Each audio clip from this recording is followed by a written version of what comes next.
Siapakah orang yang paling kaya di dunia? Tuh yang punya Microsoft Word. Siapa orang paling kaya di dunia? Tuh. Siapa orang paling kaya di dunia? Siapa yang qobliyah subuh dunia beserta isinya. Jadi saudara-saudara kita yang tak qobliyah subuh, kesian. Mudah-mudahan besok subuh masih hidup lagi. Qobliyah subuh. Jadi Ustaz Somad tadi dapat dua-duanya. Alhamdulillah. Tahiyatul masjid dapat, qobliyah subuh dapat. Qobliyah subuh ini tak pernah ditinggalkan Nabi walaupun musafir dan kesiangan. Jadi suatu ketika Nabi dan sahabat musafir, saking kan letihnya setengah malam perjalanan panjang, tertidur di gurun pasir. Terbangunnya waktu cahaya matahari kena ke mata mereka. Kena cahaya matahari, terbangun mereka. Kata Nabi, azan. Bilal pun azan. Setelah azan mereka qobliyah subuh. Setelah qobliyah subuh, lalulah mereka sholat subuh. Ini dalil andai terlambat sekalipun tetap qobliyah subuh. Tapi jangan ini dijadikan dalil sholat subuh setelah terbit matahari. Karena sekarang banyak jamaah ini lebih cerdas dari Ustadz. Ustadz ngajarkan fikih, dia paham pula usul fikih.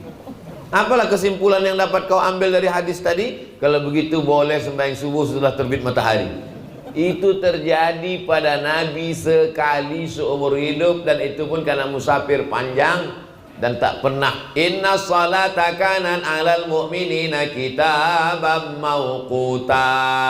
Salat itu sudah ditetapkan waktunya, tak boleh diotak-atik. Siapa yang mengotak-atik waktu salat bid'ah. Wa kullu bid'atin dhalalah wa kullu dhalalatin finnar. Karena ini sudah dituliskan Nabi berdasarkan dari Jibril, dibawa dari Allah Subhanahu wa taala. Setelah Isra Mi'raj Nabi turun, maka turunlah Jibril mengajarkan waktu sholat sesuai dengan ditetapkan Allah Subhanahu wa taala. Terbit fajar, fajar ada dua, satu fajar shadiq, satu fajar kazib, sampai waktunya habis terbit matahari. Terbit fajar bukan terbit matahari. Terbit fajar barulah azan subuh. Terbit matahari habis waktu subuh. Lalu kemudian setelah itu tergelincir matahari, masuk waktu zuhur. Lalu kemudian sama bayang-bayang lewat sikit, masuk waktu asar. Lalu kemudian nampak syafaq ahmar merah, waktu maghrib. Habis merah, masuk isya.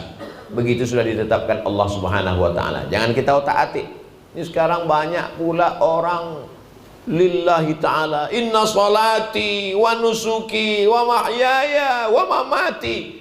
Salatku, ibadahku, hidupku, matiku lillah, kata dia. Berserah pada Engkau ya Allah. Jam 2 siang salat subuh. Apa ini ucapan ini? Tak sesuai perbuatan dengan ucapan kepada Allah SWT.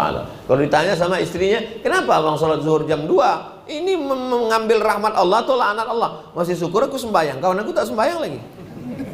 Salah cara pandang. Kalau ibadah ini bukan kita tengok ke bawah, tengok ke atas. Tengok bagaimana ulama-ulama, imam-imam begitu hebatnya mereka istiqomah, tak pernah meninggalkan sholat berjamaah. Saya jumpa dengan seorang Habib di Palembang, masih hidup. Sholat saya di situ, datang Habib Mahdi mengatakan, Ustaz Somad, itu Habib yang tadi itu, yang Ustaz salaman dengan dia itu, 40 tahun tak pernah tinggal sholat berjamaah. Istiqomah. Istiqomah inilah yang iblis tak bisa. Kalau yang lain bisa. Makanya idza ra'aitar rajul, kalau kau tengok ada orang yamshi 'alal ma', kalau kau tengok ada orang bisa berjalan di atas air, jangan tertipu. Karena setan pun bisa melakukan itu. Mana tahu nanti datang orang kemari bisa berjalan di atas air, tapi rasanya kalau berjalan di atas air semua orang sedanau bisa. Karena di sini di atas air ini aspal. Di sini bukan berjalan di atas air, naik Honda di atas air. Idza ra'aitar rajul, kalau kau tengok ada orang berjalan di atas air, yang yatiru fil awa, terbang di atas awan, la taqtar, jangan tertipu. Kenapa? Karena setan bisa melakukan itu. Yang tak bisa dilakukannya satu, istiqamah. Wa idz qulna lil malaikati isjudu li Adam, hai para malaikat semuanya sujudlah kepada Adam, fasajadu, semua bersujud illa iblis. Iblis tak mau sujud. Padahal 7.000 tahun dia bersujud. Sujud tahun pertama, 1000 tahun pertama, naik langit pertama. 1000 tahun, naik langit kedua. Tapi begitu ditengoknya ada hamba yang baru terbuat dari tanah, hitam, legam, busuk, bau. Kenapa pula sujud kepada dia, kata dia. Ditanya Allah, ma mana'aka alla tasjuda li Adam? Kenapa kau tak mau sujud kepada Adam? Khalaqtani min nar. Aku diciptakan dari api. Wa khalaqtahu min tin. Dia dari tanah. Ana khairum minhu. Aku lebih baik daripada dia. Kenapa pula aku bersujud kepada dia? Iblis tak bisa istiqamah. Makanya yang dituntut dari kita itu adalah istiqamah. Makanya kata wali-wali tasawuf, apa kata mereka? Al istiqamah khairum min alfi karamah. Satu istiqamah lebih baik daripada 1000 karamah. Orang berzikir bukan mencari karamah. Kalau berzikir mencari kebal dapat kebal. Kalau berzikir mencari hilang dapat hilang. Kalau berzikir mencari yang aneh-aneh dapat aneh-aneh. Kita berzikir bukan mencari itu. Kita berzikir ingin dapat istiqamah. Terlekat kalimat Allah, Allah, Allah, Allah dalam lafaz la ilaha illallah. Dan mudah-mudahan dengan istiqamah. Doakan Ustadz Somad istiqamah. Istiqamah nih. Istiqamah nih berat Pak Ustadz. Memang berat. Yang ringan itu istirahat. Bapak Ibu yang dimuliakan Allah Subhanahu wa taala. Dengan sholat berjamaah, kita belajar sholat menengok gerak imam. Macam mana dia mengangkat takbiratul ihram? Apakah ke daun telinga atau ke bahu? Hadisnya kan Pak Ustadz baina mangkibaihi. Diangkatnya tangannya yuhazi mangkibaihi sampai ke bahu. Allahu Akbar. Hadisnya sahih. Hadis mengangkat tangan ke bahu itu sahih. Tapi hadis mengangkat tangan yuhazi uzunaihi sampai ke daun telinga juga sahih. Kalau ada dua hadis yang bertentangan, satu mengatakan sampai ke bahu, satu mengatakan sampai ke daun telinga, mana yang dipakai? Saya pakai yang pakai Imam Syafi'i. Imam Syafi'i mana? Daun telinga. Kenapa Ustaz pakai itu? Karena kalau kita pakai yang sebahu, tak dapat yang daun telinga. Tapi kalau yang dipakai daun telinga, dapat yang bahu. Allahu Akbar. Tak dapat hadis daun telinga. Tapi kalau dipakai yang daun telinga, ini bukan masalah hadis itu betul tak betul. Hadis itu betul, hadis itu sahih. Kita ini mengalami pertentangan-pertentangan karena kita tidak kembali kepada sunnah. Marilah kita kembali kepada sunnah. Tidak ada ikhtilaf. Sunnah itu ikhtilaf. Hadis yang sebahu, sunnah. Hadis yang ke telinga pun sunnah. Sunnah mana yang mau dipakai? Dua-duanya sunnah.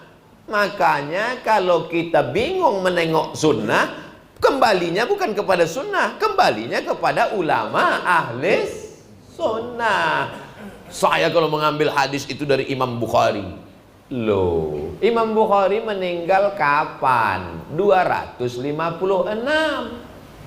Imam Bukhari berguru kepada siapa? Kepada Imam Hambali, Imam Ahmad bin Hanbal. Imam Ahmad bin Hanbal meninggalnya kapan? Imam Ahmad bin Hanbal meninggal 241. 256 di bawah, 241 ke atas. Imam Ahmad bin Hanbal berguru kepada siapa? Ke Imam Syafi'i.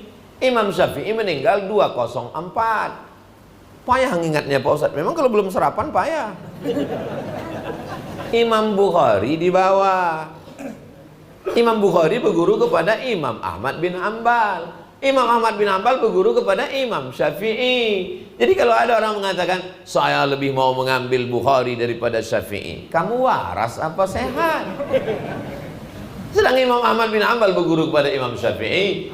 Jadi kalau kita mau mengambil fikih, kita ambil fikih Imam Syafi'i. Kita belajar hadis, ambil hadis dari Sahih Bukhari. Karena kitab hadis yang paling sahih Sahih Bukhari. Tapi memahami inti makna hadis melalui imam-imam mazhab. Itulah dia Imam Syafi'i. Setelah Imam Syafi'i, imam kedua, imam besar, namanya Imam Nawawi, meninggal tahun 676 Hijrah. Dikumpulkannya semua kitab-kitab mazhab Syafi'i, direvisinya, dipelajarinya, dipahaminya. Imam Nawawi itu sampai tertidur keningnya jatuh ke atas kertas buku kitabnya. Terbangun dia, lanjutkan tulis lagi. 2 tahun tak melekatkan tulang belakang ke atas tempat tidur. Begitu kata Syekh Ali Jum'ah. Imam Nawawi sampai tak berbini. Imam Nawawi itu tidak, umur 45 tahun meninggal dunia. Kalau dibacalah kitab-kitab Sahih Muslim.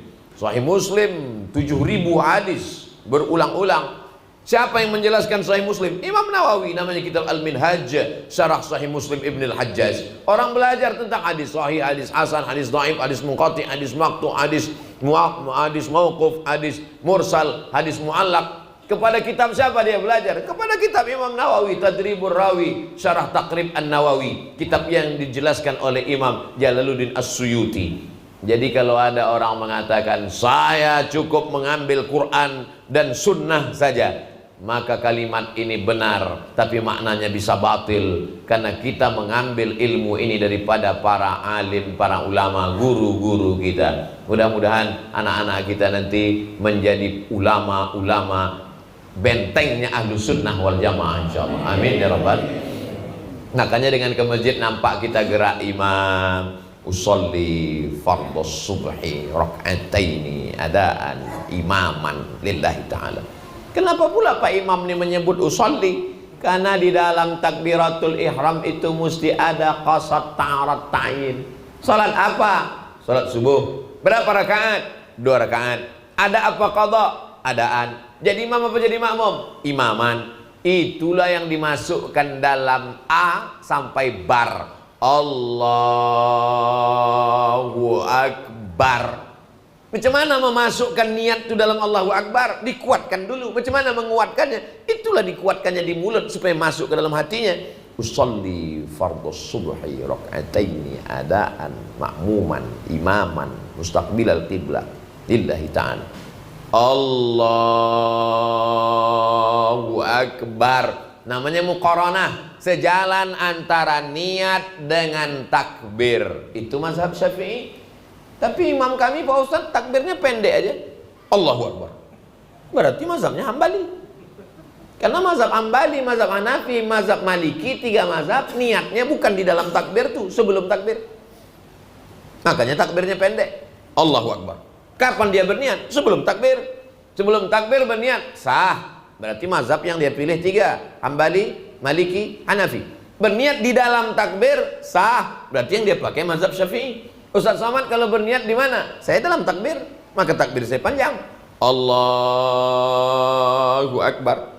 Jadi yang tak sah mana? Sesudah takbir. Habis menghitung ikan, habis ngobrol di warung kopi, habis membuka handphone, masuk ke masjid, tak pakai sholat, Allahu Akbar. Udah itu baru ragu, zuhur apa asarnya, maghrib apa isya'nya, jamak apa qasar. Ada sah. Innamal a'malu binniyat. Segala amal itu, niat itulah yang membuat amal itu sah atau tak sah. Tapi kalau kita mengikut imam, itulah enaknya. Ju'ilal imamu liyu'tamma bih. Imam sebagai benteng. Makanya memilih imam tidak boleh maju ke depan. Siapapun yang datang ke masjid ini tak boleh maju ke depan kalau tidak diizinkan oleh imam. Kenapa Ustaz tadi berani maju ke depan? Saya disuruh imam. Ustaz Somad nanti maju ke depannya, siap. Kalau tidak, mana saya berani maju ke depan. Lalu kemudian dengan sholat berjamaah kita tahu bagaimana bunyi makharijul huruf. La salata liman lam yaqra bi fatihatil kitab. Tidak sah siapa yang tak betul fatihahnya. Kalau sampai salah membaca fatihah maka batal sholat. Bismillahirrahmanirrahim. Kekeliruan banyak pada huruf ha. Ha, bergetar dada kalau dipegang begitu jadi ha, ha. Sedangkan ha tak berbunyi dah. Ha kecil, ha besar, itu kata kita. Orang Arab tak ada bilang ha kabir, ha soghir, tak ada. Kalau ha itu ha, bergetar dia. Kalau ha, ha. Bismillahirrahmanirrahim. Ra. Banyak juga ra-nya yang tak tafkhim tebal. Bismillahirrahmanirrahim. Bismillahirrahmanirrahim. Alhamdulillahi rabbil alamin. Banyak tersangkut pada a. Disebutnya a. Alhamdulillahi rabbil alamin. Alamin artinya sakit. Rabbil alamin Tuhan sakit-sakit. Alhamdulillahi rabbil alamin. Ar-Rahmanir Rahim. Banyak sangkut pada 2 huruf, ra dengan ha. Maliki yaumiddin. Lepas. Iyyaka na'budu wa iyyaka nasta'in. Banyak sangkut pada tasydid, tak pakai iya. Iyyaka na'budu wa iyyaka nasta'in. Iyyaka kepada engkau. Iyyaka tak pakai tasydid, tak pakai syaddah. Iyyaka matahari. Iyyaka na'budu wa iyyaka nasta'in. Ke matahari kami menyembah, ke matahari kami minta tolong. Ikut orang Jepang. Ihdinas sirat, banyak sangkut pada so. Dia sebut sin. Ihdinas siratal mustaqim. Di sana ada sa, ada so, ada tha, ada sya. Bahasa Arab bukan sama macam kita. Bahasa kita kalau salah sedikit apa-apa. Siapa yang ceramah tadi? Ustaz Somad. Saya suka Ustaz Somad. Tidak salah, orang paham. Tapi kalau dalam bahasa Arab ada tha, ada sa, ada sya, ada so. Yang mentang-mentang baru balik dari pesantren balik, marilah kita bersolawat wassalat wassalam. Bukan asal-asal berbunyi aja ini. Ihdinas siratal ta, ihdinas siratal mustaqim qa, ihdinas siratal mustaqim, siratal ladzi dza, ada za, ada dza, ada dha, ada ja, 4. Ini maju ke depan PD bukan main. Ijazah Nasrullah. Siratal ladzina an'amta 'alaihim ghairil maghdubi, sangkut pada dhad. Dhad. Ghairil maghdubi 'alaihim waladdallin. Berapa lama dulu Ustadz membetulkan Al-Fatihah nih? Datang mengaji di Medan, Sumatera Utara, di tepi Sungai Deli. Namanya Syekh Azra'i Abdul Raub. 4 kali jadi juri Dewan Musabaqah Tilawatil Quran di Makkah Al-Mukarramah. Saya tak tahu kalau dia orang besar. Kita masih kecil, anak SMP mengaji. Suruh orang tua ngaji, datang. Sesudah dia meninggal, tahun 1993, baru saya baca koran. Telah meninggal hari ini seorang ulama besar, 15 tahun di Makkah, mengajar di Makkah, menjadi 4 kali musabaqah Tilawatil Quran internasional. Saya tengok gambar dia. Oh, ini Syekh yang tempat kami belajar mengaji itu. Tak tahu kita dia ulama besar. Datang mengaji ke rumah dia, Fatihah juga lagi. Datang besok Fatihah, 3 bulan tak pindah-pindah Fatihah. So datang Fatihah lagi, datang Fatihah lagi. Barulah paham kita, begitulah dulu ulama menghaluskan kaji supaya jangan sampai salah pada Fatihah. La salata liman lam yaqra' bi Fatihatil kitab. Tapi jangan pula gara-gara ceramah saya ini semua tak sembayang. Besok kau tak sembayang, meluruskan Fatihah aja dulu. La yukallifullahu nafsan illa wus'aha. Sesuailah dengan kemampuan kita masing-masing. Itulah batas kemampuan kita. Tapi jangan sampai pula tak mau belajar sama sekali. Dengan sholat berjamaah sering kita dengar, maka insya Allah dengan sholat berjamaah dapat pahala i'tikaf.